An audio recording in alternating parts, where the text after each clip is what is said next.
Students, आज मैं आपको स्पीति में बारिश पाठ का सारांश स्पष्ट करूंगी।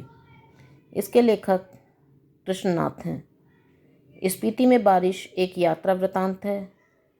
इसमें स्पीति घाटी की परिस्थितियों का सुंदर और मनमोहक वर्णन लेखक ने किया है। स्पीति हिमाचल प्रदेश के लाहौल स्पीति जिले की एक तहसील है। यहाँ ऊंचे दर्रे तथा कठिन रास्ते हैं, इसलिए इसका इतिहास भी कम है। यह प्रदेश संचार के साधनों से कटा हुआ है। यहाँ का राजा आज भी वायरलेस सेट के माध्यम से केलंग और काजा को जोड़ता है। केलंग और काजा दोनों जगह का नाम है। प्राचीन काल में स्पीति भारतीय साम्राज्यों का अंग रही है। जब साम्राज्य टूटे तो यह स्वतंत्र रही, मीन्स आज़ाद रही। यह कभी लद्दाख, कभी कश्मीर, कभी बुशहर, कभी कुल्लू मंडल में रही, कभी ब्रिटिश राज में रही, परंतु हमेशा स्वतंत्र रही। यहाँ जब भी किसी राजा का संदेशवाहक आता है, संदेशवाहक संदेश ले जाने वाला, तो उसके आते आते बसंत बीत जाता है। क्यों? क्योंकि वहाँ पहुँचने के आवागमन के साधन नहीं हैं।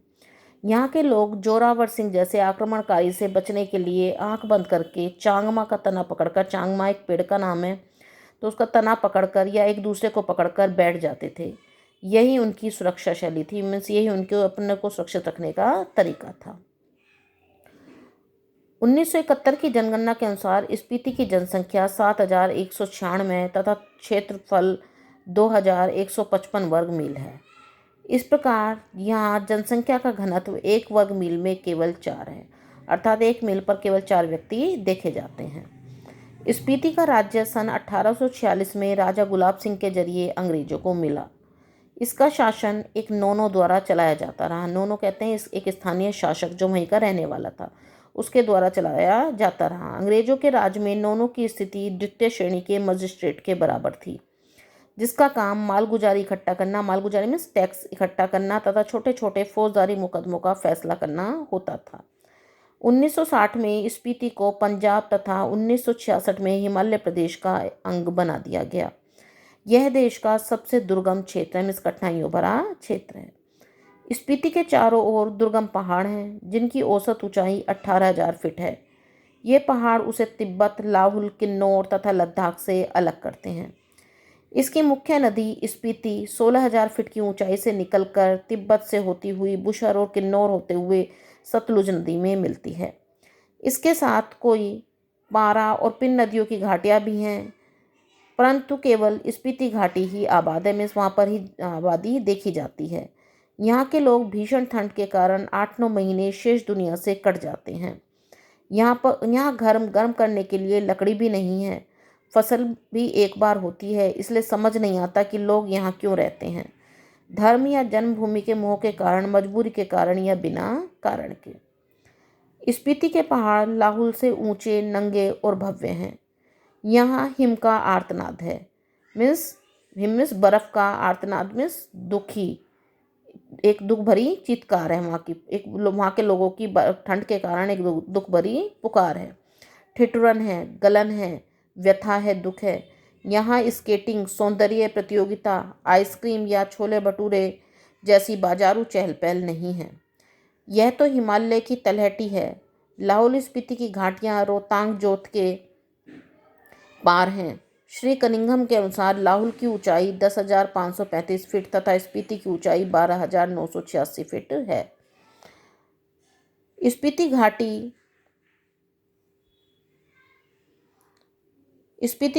स्पीति घाटी को उत्तर दिशा में जो पर्वतमालाएं घेरे हुए हैं, उनकी ऊंचाई 16,221 से 16,500 फीट है। 2 चोटियाँ 21,000 फीट से भी ऊंची हैं। उन्हें बारालाचा श्रेणियां कहते हैं। उनका नाम है बारालाचा। दक्षिण की पर्वत श्रेणियों को माने कहते हैं। शायद इसका नाम बौद्धों के माने मंत्रों के नाम पर पड़ा हो। इस प्रदेश में इस मंत्र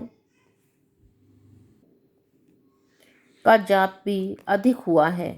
यह मंत्र ओम मणिम पद्मे हूँ इंपीरियल गजट के अनुसार माने श्रेणी की ऊंचाई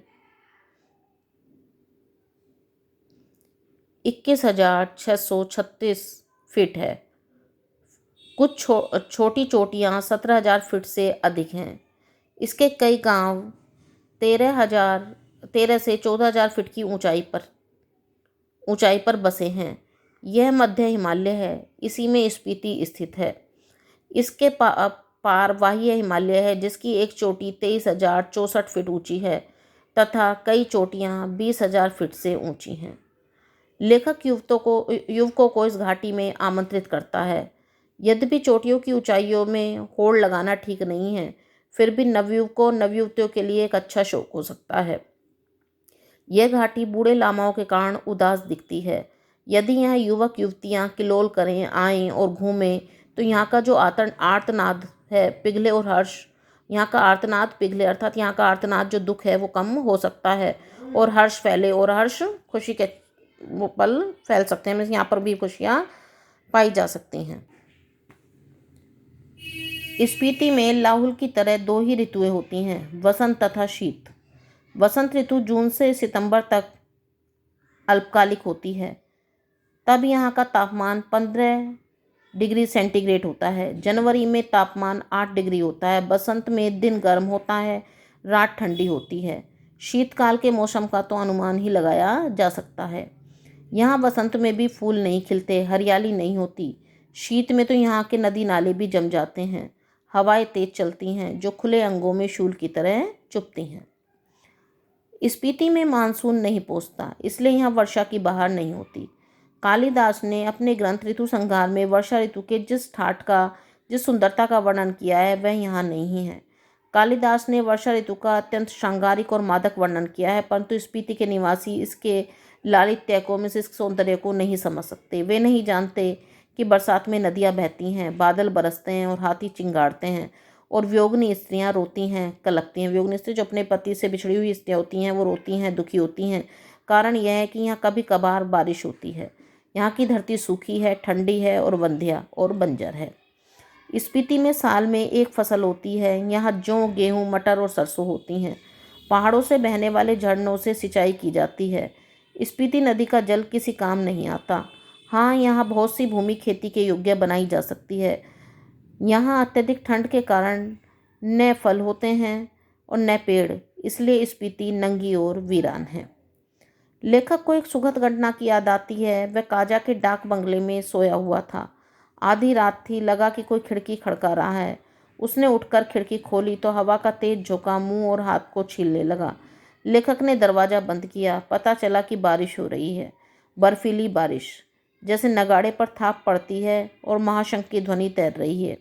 सुबह लोगों ने कहा कि आपकी यात्रा शुभ होगी, क्योंकि स्पीति में बहुत दिनों के बाद बारिश हुई है।